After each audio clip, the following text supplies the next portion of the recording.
Astra Travelers, and welcome to Tales of Teyvat, a Genshin Lore podcast. My name is Feens, and I'll be one of your guides as we travel through Teyvat, looking into the nitty-gritty stories of our favorite characters, nations, archons, and more. Each episode, we will choose a topic and discuss what we know through quests, what we know when we take a deeper look, and what theories we've heard and our hopes for the topic. Our goal is to help other travelers, like ourselves, have a better understanding of what the heck is going on in the crazy world of Teyvat. Of course, I will not be your only guide during your travels. Hi, I'm Al. I'm a novelist, I'm a lorist, and I'm an anthropologist, a gene main, and thoroughly into artifact grinding. I started in February of this year, and I'm already AR 55. So, yeah. Hello, my name is Brandon, aka Bees, short for Bees Company. I'm a Kazuha main. I am AR 57, almost 58. I've been playing Genshin since shortly after the game came out. Besides the storyline and the lore, my favorite part of the game is character progression. I love nothing more than seeing one of my characters hit the big 9-0. Love leveling up their weapons and artifacts and talents. I was drawn to the game during the pandemic. And it's really not the kind of game I'm normally drawn to. I'm usually drawn to very dark cinematic games like The Last of Us. This game was something very different. I loved how colorful and cheerful it was, how easygoing and chill it was. It kind of soothed my pandemic anxiety, and I got really into it. Little did I know it would become cinematic itself later. But that's where we're at right now. I got drawn more and more into it, and here we are now talking on a podcast about all the lore that's embedded within it. Hi, I'm Tiffany. I'm also known as Tiff. I have been playing Genshin for just actually a year now. I started last September on the recommendation from Brandon, and I got completely immersed into it and have loved the story and the gameplay and everything like that. I am not as heavy into the lore, although I really enjoy the story. So I'm a little bit more of a, as I would call, quote unquote, normal player. But so I'll be learning along with everybody, as well as adding in some of the stuff that I do know and that I've picked up along the way. And as you know, I'm Feenster. I am AR 57 recently, as of a few weeks ago. I started playing Genshin in April of 2021. After I was streaming and someone said, I really think you'd like Genshin Impact. And I said, there's no way, I'm not looking it up. And then I looked it up and I installed it, and here I am a year later. I'm an Albedo main, and I'm also working on a fan fiction based around some Mondstadt characters and an OC. So I really had to take a deep dive, not only into some of the Mondstadt lore, but into the manga lore. So I am really hardcore into it. Like, I am underwater drowning in it. So I'm really excited to be here with everyone. And I was just curious, how did everyone get started playing the game? As I mentioned, Brandon actually got me into it. I had kind of taken a break from playing any kind of games and had slowly been playing things like Fortnite and just having a lot of fun. And Brandon kept showing me everything about the game, and I believe actually restarted so this way he can show me some pieces and stuff. Oh yeah, the alt account. Yes, the alt account. It was a good time. Rest in peace, Ganyu. I touched on this a little bit in my intro, but I started playing it because I kept hearing about it or seeing it in lists, the best games of the year so far, and Genshin was always at the top of the best free games, which I thought was interesting. And so I thought, well, why not try it if it's free?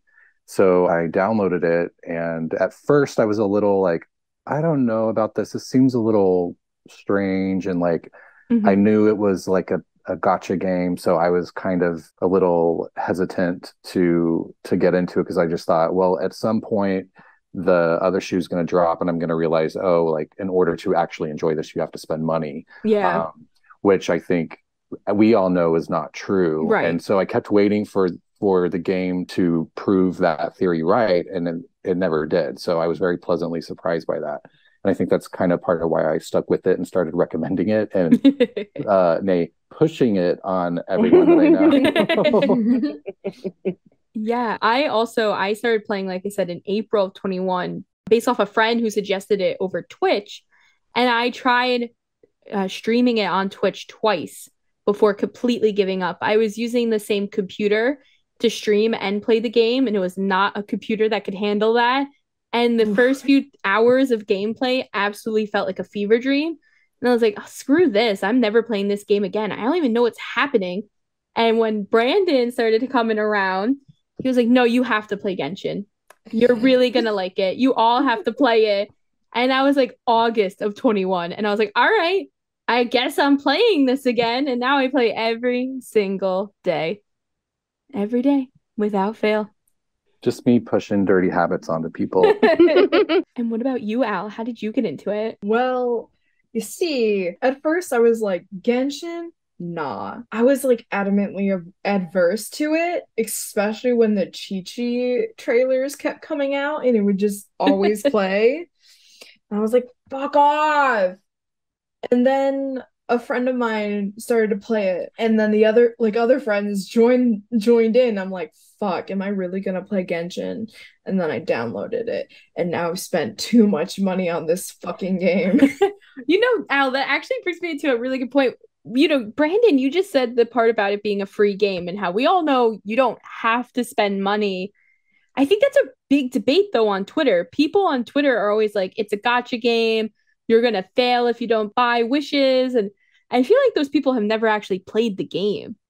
Oh, absolutely. It reminds me of how people reacted when Overwatch first came out, and they were like, oh my God, you have to buy characters. It's like, no, you buy outfits for said characters. Like that's the fun part. This, however, is a bit more like, yeah, you get wishes, and therefore you can get new characters or new weapons with said wishes.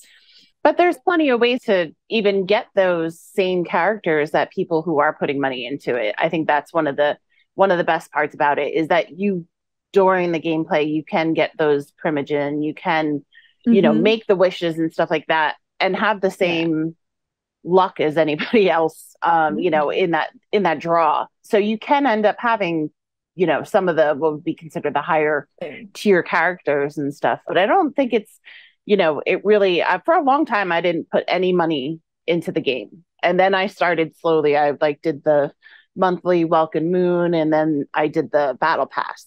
And, you know, it feels like if you're doing Welkin and Battle Pass, which are both monthly subscriptions that you can renew each month, it's still less money than buying a new game for my PlayStation every month. Like Welkin and Battle Pass come out to what, $30-$35? I feel like I don't really have time to play another game and buy another game. I think it's also important to note that none of us are free to play. So if you are free to play out there going, I hate these guys, what are they talking about? Yeah, we know. We have definitely all dropped cash. I mean, my first 2 5-star characters that I got in the game were Jean and D-Luke. That's amazing. And I still use them both regularly to this day. So I never spent money on them. And there's a bunch of other 5-star characters I got just by chance for free. So the only time I've spent money is when it's a character that is like basically rerunning that I really, really wanted to get like a constellation for. So some people get very adamant, like, no, if you don't spend money, you're not going to do well. It's yes, because we have almost like a 99% free to play friend who has done very well. And, you know, like I said, half of my 5-star characters that I regularly use were 100% obtained for free. Let us kind of jump into the game. So we've all logged on the Genshin, put yourself back into the place you were. I'm in my bedroom during a pandemic right now. And just think about that opening scene for a second. I mean, like I said, this all seemed like a fever dream to me at first. But, you know, you kind of have the twins coming in. They have these beautiful swords, beautiful wings. They're being stopped by the sustainer of heavenly principles. What were your thoughts when you first saw all that? Like, it was a blur. I was like, I don't even know if I like this game yet. What, like, who are these people? Exactly. What is this weird anime cartoon that's happening? And I just wasn't really paying attention, and I didn't remember it, you know, moments after it happened. Yeah. I would say the same thing. I was just like, who do I need to remember any of this? Is this important? And then it was like, I want to say maybe a month into the game that I went back on YouTube and actually watched it, because I was like, okay, I actually need to know some of that. Not that I needed to, but I wanted to know some of the, you know, beginning parts of the story. They really just like, it wasn't even a cold open, not even a dip your toe, full on put in broil opening. It was intense. It's so unique. You're uncovering things about the story and like where we come from, who we are, like very, very slowly, which is unlike most games. Like most games, you know from the very beginning of the game who you are, what your mission is, what you're trying to do. This game, the opposite. You don't know who you are. You don't know where you came from. You don't know who this fairy is that you fished out of the water. You have no idea what's going on. No, justice for Paimon. Yes, justice for Paimon. You know what? I was for that, and then I just got tired of that. No. How were you drowning when you can fly? We'll get into that later. Don't worry. No, I think you guys have a good point. Like, the first time I played it, I was like, are we actually the bad guy? Like, this sustainer of heavenly principles is stopping us. Did we do something wrong? Are we on the run? Villain? We're not the villain. There are some times in the game we might be the villain, especially if the whole time loop thing is maybe real. But that's another episode's topic, I think. Who did you all pick traveler-wise? They said pick a twin. I know I have Lumine. Picked Ether. I have Lumine. I also have Lumine. If I could go back, I would change it to Aether. I would, because he's got a braid. Yeah, I think the only reason I would choose Aether is because I like his outfit. As shallow of a kind of reason it is. That's why I chose him. You all know I don't mind playing a gal in a game. But Ether had this like scrappier, more down-to-earth look that I liked. Like Lumine just looked a little too ethereal or something. So that's why I went with Ether. Mm-hmm. I chose Lumine because I did really like her look, and then very quickly after I was getting annoyed that it wasn't very like practical. I was like, how is she fighting in this goddamn dress with like these like things coming down the back of them? Like I'd be stepping on them every day. And the flowers never come out of her hair. Never. Yeah. Mm-hmm. They're cemented in there. Yeah. Cemented. A lot of people have said that the coloring of the twins and the different outfits means that they represent like the sun and the moon separately. Which would make that's sense. Aether being more of a light sun-esque thing, and Lumine, Luna, moon. Yeah, even their names. You know, it's funny. At first, when I was hearing that theory and I was really just reading like subjects on Reddit and stuff like that, I thought it was vice versa. I thought that Ether was supposed to represent nighttime and that Lumine was supposed to represent the day, just because he had darker colors and her dress is basically white and much brighter, that it took me a moment to be like, oh, moon and sun. I get it. Like I actually had to like read everything, instead of just skimming it. And I noticed too that, in the game trailer, they have different swords. And Lumine's actually has a moon, like a crescent moon on it. Oh. Yeah. That's interesting. I've never noticed that. Yeah. Lumine's has a crescent moon shape on the one part, and then Ether's, where her crescent moon is on the handle, kind of goes flat out. So it's very different. I almost want to say too, if you don't want to look at it as a crescent moon, Lumine's almost looks like it's like shielding her from something because the points of the moon face outward. It's very weird. I mean, that could be more of like a hand guard. Yes, that's true. I want those swords, not gonna lie. Like I think we all want them. When we get to that point, end game shit, holy crap. No, it might just be like, if it's more along the sides of kind of like protecting, that just might be more of a handguard thing, specifically swords. Because you can see that in some structures, depending on what type of sword. Yeah. Also, were you guys surprised after the initial game opener to open the game up and be on that island, like on the beach with Paimon, and see that we don't have wings anymore? I never noticed that we had wings at that point. So honestly, that didn't surprise me.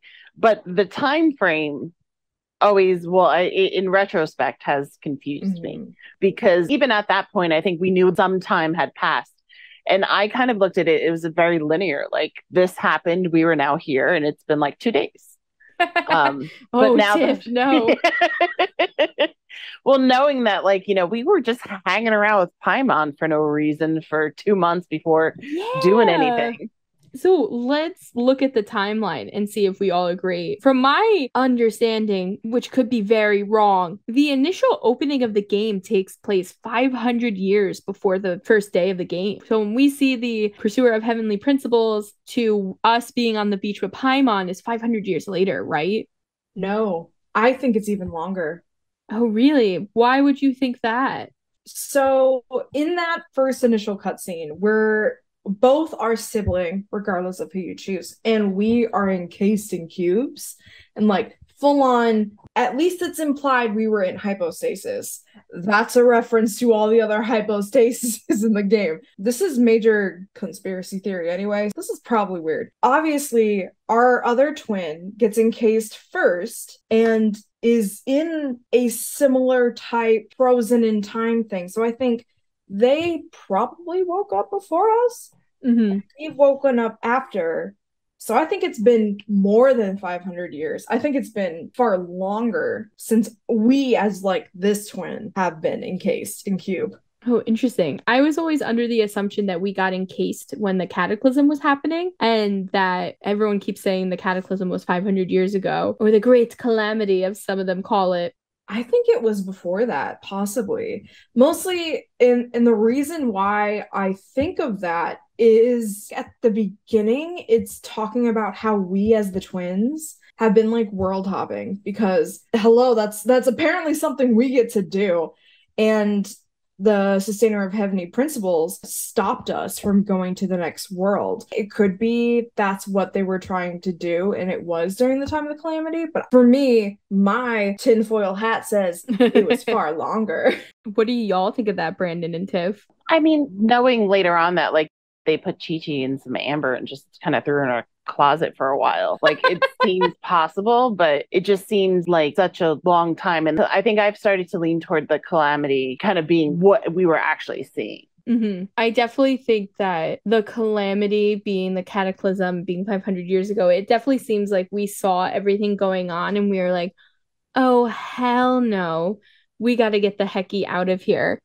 And also, I feel like I've read some theories where the twins might have been living in Conria, and then when the cataclysm happened, they were like, yeah, no, these people are wild. We need to go and get out of here. That sounds familiar that they were both sort of put to sleep or encased or whatever. But I do know that the one twin that you don't select, they are, running around the world for hundreds of years while you're still in stasis. So either it did happen way before the cataclysm, and then let's say you're Ether and Lumine is the twin that you didn't select. So it could have happened, thousands of years ago. You're both encased or in stasis, and then Lumine wakes up before you.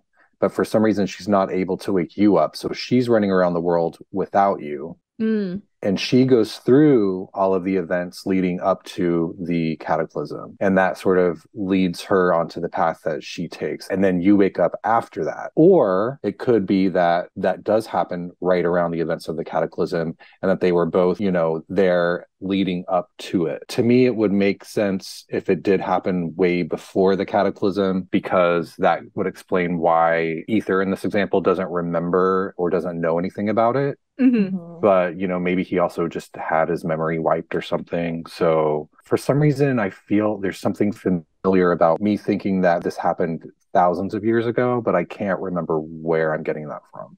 It might be from the Battle Pass opening trailer. That's true. Because that's where I got my theory from. This is all very interesting because I've never thought of that before. I'm like trying to process it. Mm-hmm. It's convoluted and both could be true because it would make sense. Why would these twins be so angry and like fighting this Sustainer of Heavenly Principles at the time? So I think both are possible. I think we just need more info, Yeah, which we slowly get every single day, it feels like. Just a little trickle here and a little trickle there.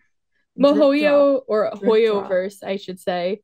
Hoyoverse just like finally confirmed in game that the Traveler is an adult. I thought that was really funny. So many people were like, the Traveler's a minor. Mondstadt won't serve them alcohol.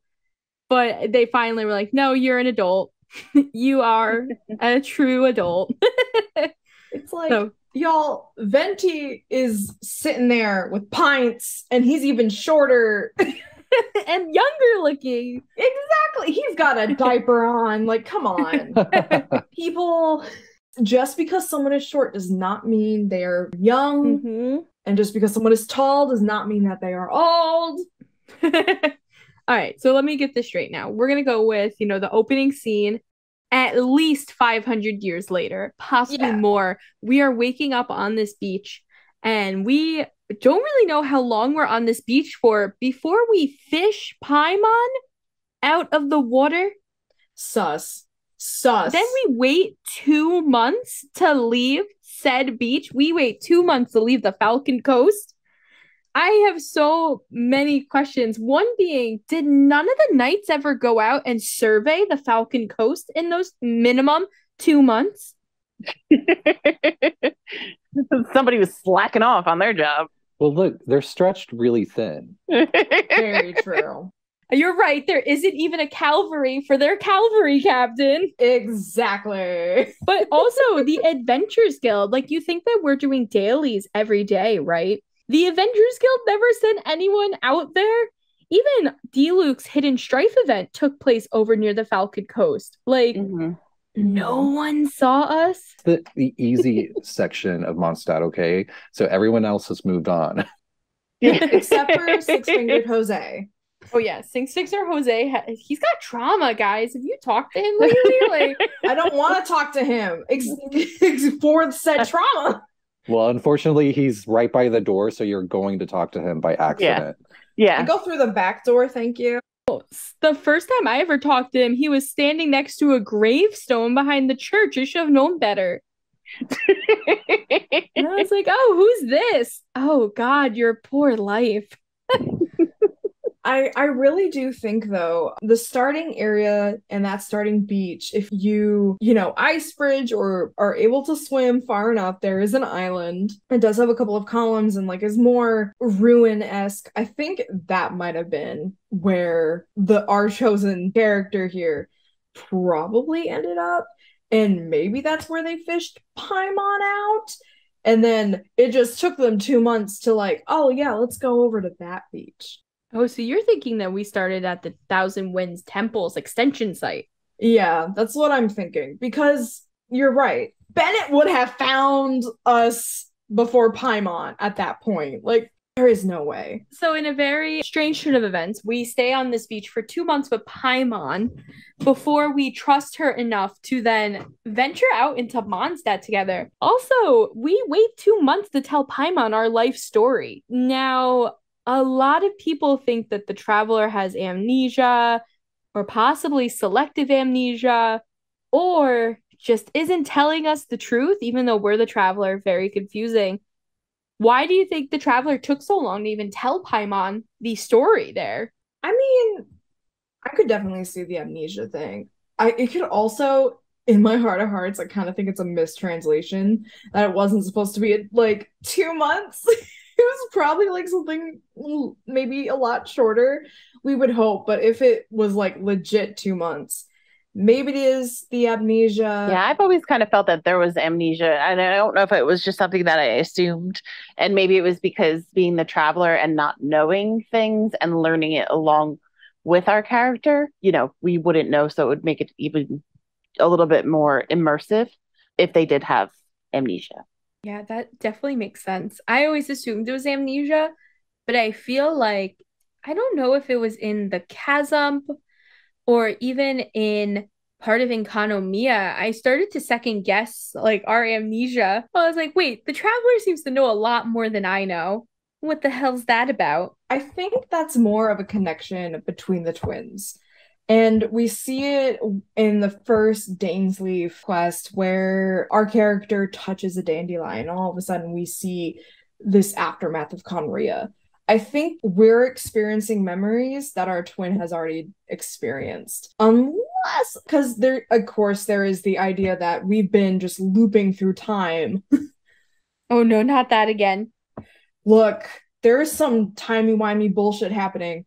Oh yeah, there is. There is like a little bit of unreliable narrator stuff I feel like going on with Traveler Mm-hmm. because Traveler's so silent. It almost feels like our point of view as players of the game is more through Paimon in a way Yeah. sometimes because the Traveler during that Dainsley quest remembers things and then doesn't actually say it until a certain point, and we're kind of like, wait, how come we weren't aware of that as soon as the Traveler remembered it? Mm-hmm. Mm-hmm. Absolutely. It's very suspicious. Also, I just wanted to mention regarding fishing Paimon out, we start the game on the beach, but they could have been somewhere else when Paimon was fished out of the water. It could have been a different area in Mondstadt. Ooh. Yeah, that kind of goes with Al, what you said too about the extension site of the Thousand Winds Temple. Mm-hmm. I don't know if they made it that far. I mean, we needed to make a pretty hefty ice bridge to get out there. So I'm not sure if that's Probably the why case. it took them 2 months to fucking swim it. They're camping out on an ice bridge in the middle of the Not- water. It's just Paimon lifting the Traveler, trying to float, toot, toot, toot away. Now, someone said something earlier about Paimon and how, I think it was you, Al, Paimon was drowning but can fly. What do you guys think that's all about? Yeah, a dragonfly can drown. Yeah, I always took it as like her True. wings got waterlogged. Yeah, Oh, interesting. she's not a bird. I would have assumed she was like, I'm hungry. There's a fish. Go in. Drowns. Potentially. Yeah, she may have been trying to get food because we don't know really anything about her from before there. Like, Mm-hmm. if she was trying to like scavenge for herself, she may have gotten in over her head. Bit off more she could chew. Mm-hmm. What if Paimon was always in the water? I was reading up on Paimon as one of the kings of hell, and when I was reading about the king of hell, Paimon specifically, it said something along the lines of like Paimon is often in the water or can't swim. Like it was very specific about water. And I remember thinking to myself, oh my God, that is so strange. Like we fished Paimon out of the sea, and Paimon, the king of hell, is also typically found in water. I thought that was really strange. And I know there's a lot of theories out there that Paimon is evil. Paimon is the sustainer of heavenly principles. Paimon is a moon god. Paimon could possibly be related to us, is a messenger from our sibling to take care of us. There are 1,000,000,001 theories about Paimon. Where does the king of hell, the mythology, come from? So Paimon is one of the kings of hell, typically really loyal to Lucifer, more so than the other kings of hell. And it comes from a list of demons mentioned in the Ars Goetia, which I am totally mispronouncing. It is ARS space GOETIA. Oh, the Lesser Key of Solomon. Yes, thank you. I knew Al would know once I said it. Of course I would know. I was just looking back through my notes, and some of the notes I had around Paimon with the King of Hell. It says about the King of Hell that they are very much in depth with all the mysteries of the world, like they know what's going on, and that they're often very willing to reveal secrets and teach people, which I also think is really curious with Paimon, who is very quickly to be like, oh, Traveler, you didn't know that? Let me explain this to you. And Paimon knows a lot of history of Teyvat for someone who only seems to be worried about food. They also said that, all the mysteries of the world can be given from Paimon, including wind and water. And I think it's just kind of strange that they, I don't know if it was intentional or not, gave Paimon all the qualities of this king of hell. And I hate that because I have said many of the times, I love Paimon. I do. I really love Paimon. And if Paimon ends up being evil, I'm going to be so sad. I do have one thing to share from Sumeru that adds to Paimon's lore, which is, and it's not that spoilery or anything. So there's a part where she's talking to the Aranara and they're talking about happiness and memories and things like that. And Paimon says that before the Traveler fished her out of the water, she wasn't unhappy, but not happy either, just as a response to something that someone else said. But to me, that implies that she was conscious and aware and like living in Teyvat before the Traveler fished her out of the water. because she has memories of what life was like before that. But to me, that implies that she was there before she met Traveler. Which kind of throws away the idea that Paimon might be a guide sent from our sibling. Because if that was the case, our sibling would have been sending Paimon right as we woke up. Well, what if she did arrive at the same time, but just in a different place? And it took a little bit for them to find each other. I don't think though that Paimon would say something like that about the memories. And I know it could be a translation thing, but Paimon doesn't seem like their whole purpose, just through that small quote, of course, is the traveler and the traveler's life. It does seem almost more coincidental and now feeling like they owe something to the traveler, which is very Dobby. Possibly. I mean, yes and no. I know, like, Paimon is very obsessed with Mora and food. Me too.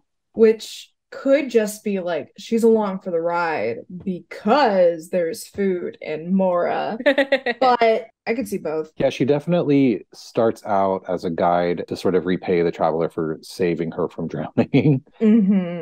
But is also, then I think that it turns into a friendship for her. Also, find it curious that in Teyvat, what we've seen so far, we have not seen anyone like Paimon. And we've seen a lot of curious characters. We've seen, I think, a lot of diverse casting when it comes to species. We have a lot of fox humans, dog humans, cat humans. We have someone made of chalk. We have someone from Conria. We have the Onis. There's so much going on there, but we have never seen another floating fairy. And no one ever seems to think that Paimon is strange. The closest we get to someone thinking Paimon is strange is Albedo thinking maybe it's another appendage of ours, or Ito calling her a flying lavender melon. Yeah, floating lavender melon. I mean, the kids in Sumeru are like, "What are you?" And I think Xingling wants to eat her. Yeah, that's like, true. I think people find it weird, but I think it's like, oh, this is new, but I've also seen all their other weird shit. So I'm going with it. Okay. It makes me curious too, and this is kind of like a crack shot theory. If Paimon, like when we get to Fontaine, are we going to see creatures similar to Paimon? Because Fontaine is very known for having like the water fairies as a thing. True. We've heard about the water fairy in Springvale. We've heard about the water fairy that is the Oceanid. We have heard Albedo say that he can bring us multiple Oceanids to fight, which is a horrifying idea.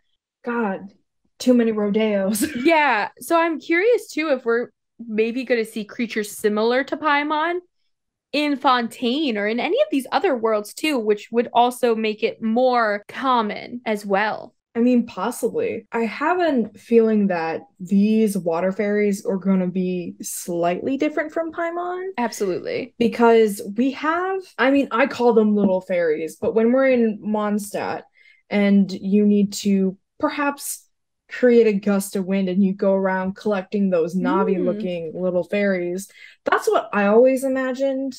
When they would be talking about water fairies, it'd just be Hydro instead of Anemo. But technically, the Oceanid is a water fairy. But they look very different from Paimon. I think they might be different types of water fairies. They look a lot like Seelies. Well, I was going to say, what if Paimon is a Seelie? I think that's an interesting theory. Very possible. Like, what if she's a survivor of the Seelies, like, who didn't turn into a husk? Very possible. I know with the Seelies that they're cursed because they caused some issues in the court of the Moon Princesses many moons ago by marrying a human. And there was a lot of issues with it. And the way that we see Seelies now is a curse. So that is a very interesting idea that maybe Paimon is a Seelie that somehow escaped the curse, which, hey, we've seen a lot of people escape curses in this game. Kaya, cough, cough, cough. Yeah. There's also a little snippet of lore in Sumeru, like a throwaway piece of dialogue. It's mentioned that there is a Seelie survivor in the desert. Oh. That I don't know if they're still around, but that at one point in time there was one in the desert.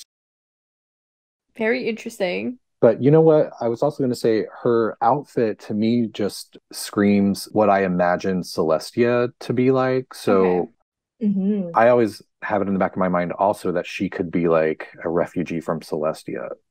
That's possible because her crown, when you go into domains, whether they be artifact domains, weapon, ascension, material domains, and whatnot, there are 8 crowns, I think, around the tree, and those are exactly the crown that Paimon wears. And then, of course, you can see on the back of the wall the I think it's called the Triatia, which is more of the Celtic triangle. Mm-hmm. But I think it's right side up instead of upside down. Absolutely. So it could also explain why she feels qualified to be someone's guide, even though she doesn't know anyone or anything there. Yeah.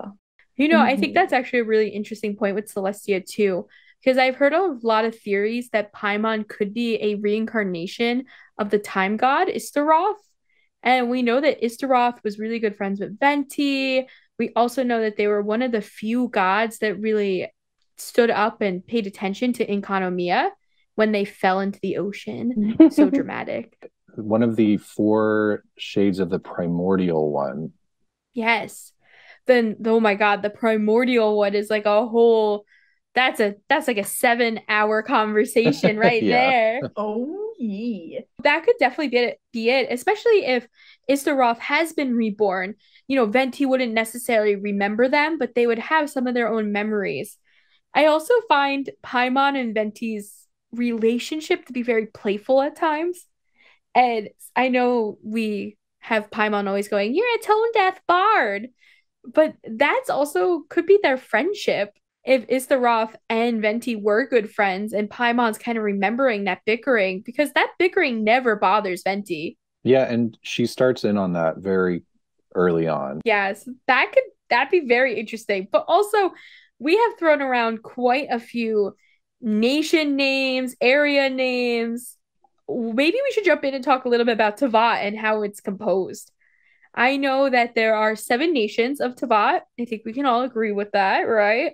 Mm-hmm. And we have a possible corpse of a nation. We have the Abyss and Enkanomiya, which is also known as the Bisvismal layer. They almost have it like layered out. It's very confusing.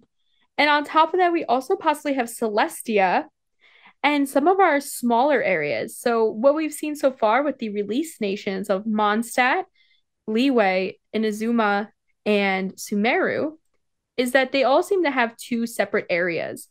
In Mondstadt, we have Mondstadt as a whole, and then we have Dragonspine. Liyue has the Chasm, and Inazuma has Enkanomiya. And it looks like Sumeru's version of that will be the desert when it eventually comes out. Possibly we might get more like underground stuff, because I feel like with Inazuma we didn't have all of the islands at first. I think it's gonna be something similar where the desert might come out just in the next, like in 3.2 or 3.3. So Al, I think you actually have a really good point. The desert could just be an expansion of what we've already seen. What do you guys think would be then their like little zone?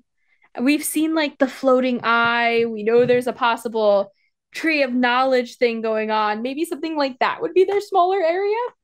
The floating eye being the upside down pyramid. Yeah, I'm glad you got that. That would be cool. That would be really neat. And it almost feels like that piece could be the secondary in the same, the same side of like, we see Dragonspine. We know that Dragonspine's there. And it just takes us a little bit to, get to it, right? Yeah, get to it and actually, interact with it and things like that. It would be neat, especially since they did the underground now twice. Mm-hmm. It would be kind of cool to have something that's above ground. Yeah, absolutely. Yeah. And so we have those 4 nations released right now. And the other nations that we know are definitely coming out because of the Teyvat story trailer that we will definitely link to on our website for everyone to take a look at if you haven't seen it before. It is amazing. We also have Fontaine, Natlan, and Chesnaya as the last 3 active nations going on.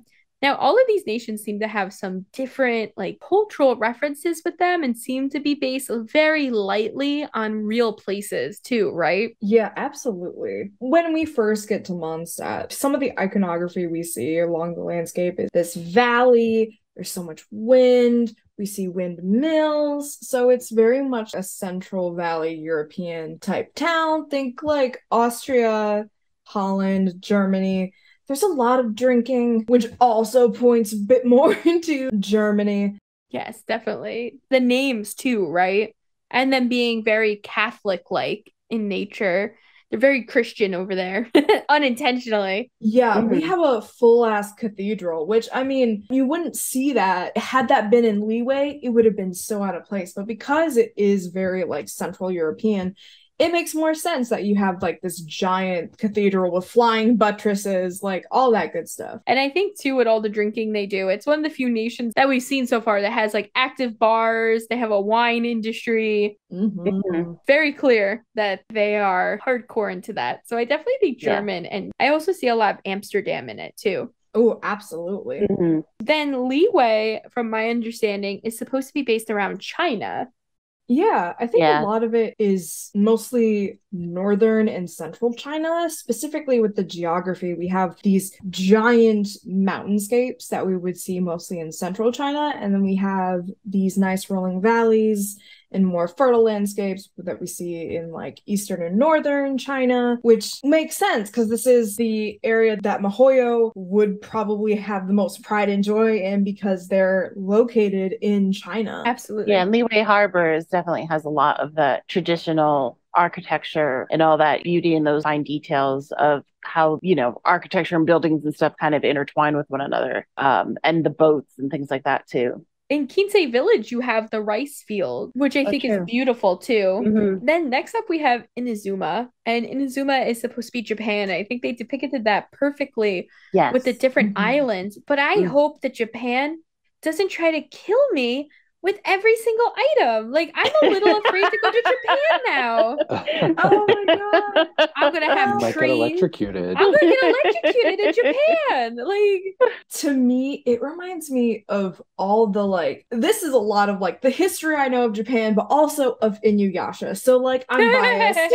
I'm biased what I've been taught through anime. It feels like the whole closing off Inazuma from the entirety of the rest of the world did happen in Japan, and they only traded with the Dutch. Which is also very interesting because Toma is from Mondstadt, and his dad was able to go back to Inazuma supposedly during the shutdown. Yeah. Which, I never thought of that before. Yeah, there's some, like, historical significance of Inazuma being, like, closed off. But there's also this idea that all this lightning and this unrest reminds me a lot of feudal Japan and warring lords when it came to the instability of certain eras in Japan's history. But again, like their buildings again and their clothing, their textiles, their, you know, the sakura, it's so Japan. I just love the cherry blossoms everywhere. It's one of the reasons why my characters go home to Amakane Island every night, is because there are always petals falling, and it's just the prettiest place, I think, in the entire game. So after that, we go to Sumeru. And I know that there's a lot of debate going on right now around Sumeru, and I don't want to dive too much into that.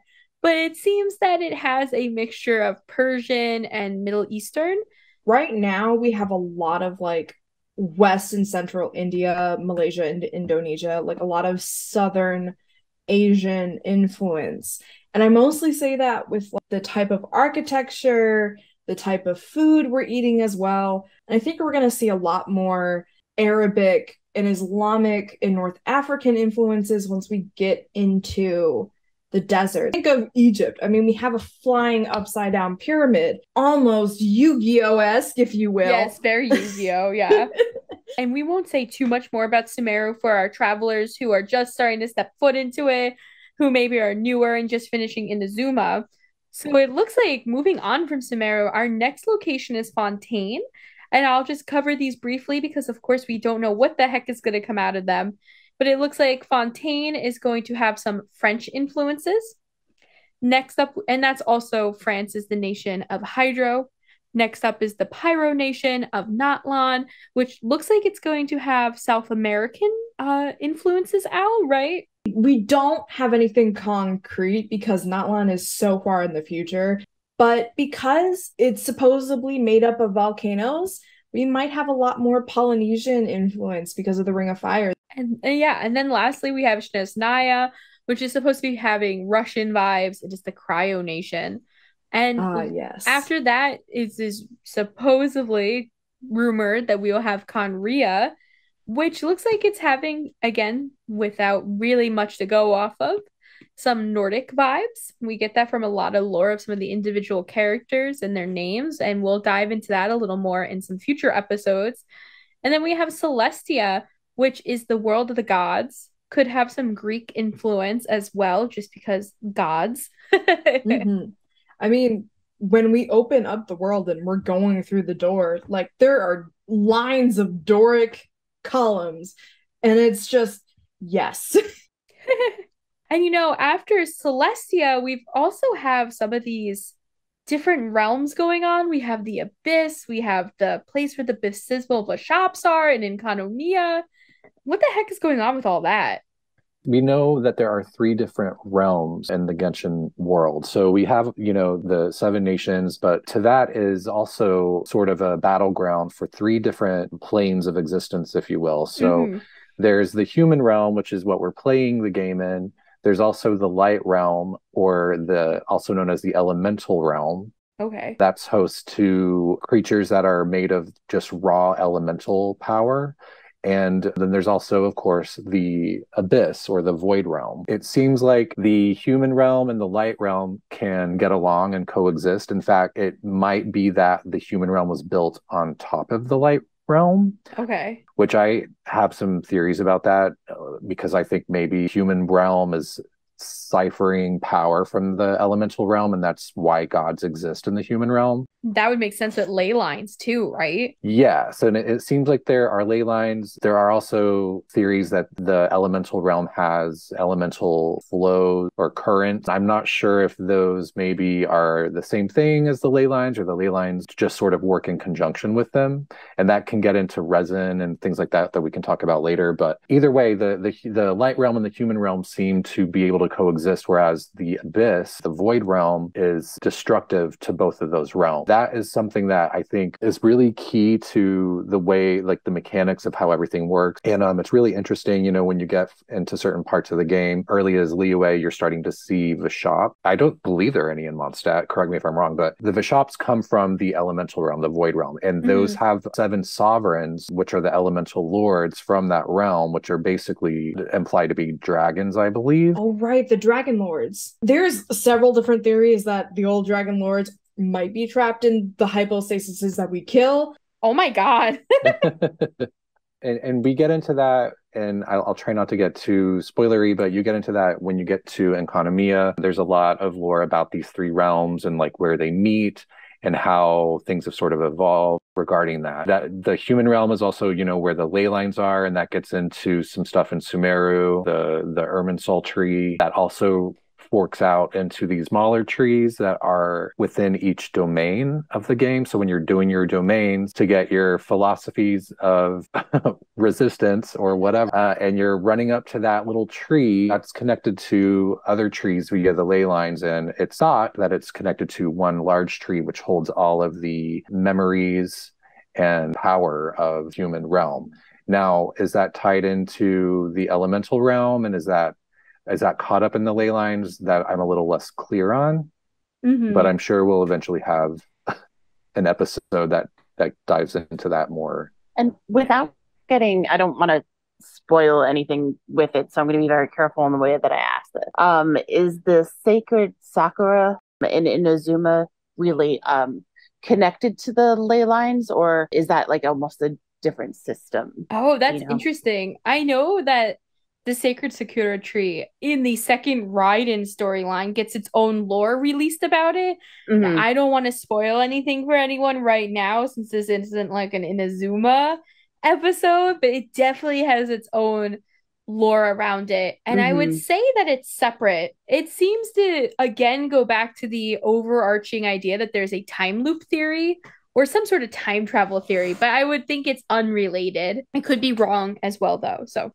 Just take that with a grain of salt. Just made me think of it. Yeah, it just made me think of it when Brandon was speaking about the ley line. But I do find it interesting that the elemental realm or the light realm has 7 sovereign. And, in the human realm, we have the 7 nations, which are ruled by 7 gods of different elements. So I do think there's something going on there. Again, my theory is possibly that human realm is sort of found a way to take advantage of the power of the elemental realm. But you never know. Yeah, I'm going to start a rumor that Seven Nation Army song from White Stripes just was a precursor to all of Genshin. I'm going to see if I can get that to pick up. Jack White works for Hoyoverse. Yes. And it's No. not that he just, missaid Salvation Army as a child, which is how that got actually named Seven Nation Army. If you're out there, let us know. Let us know. But I do think that's all the time we have today. So thank you to everyone for coming on and taking a deep dive and journeying through the first few days of Teyvat with us. In our next episode next week, we're going to dive more into the lore of my favorite eye-patched character in the game, Kaya Albrich. So I hope that... And there are so many. There's so many. How dare know. you disrespect Fischl and Beto? Listen, I could have... Oh shit. Who else? I could have said my favorite cavalry captain, but I wanted to make it clear that I like Kaya a little too much. So somebody's gotta. So we hope to see you guys again next week, and make sure to give us a follow, Tales of Teyvat Pod, on Instagram and Twitter to stay up to date on all of our new episodes and some fun lore snippets and story things that we will be posting throughout the week. Otherwise, safe journey, travelers. We'll see you then. Bye, nerds.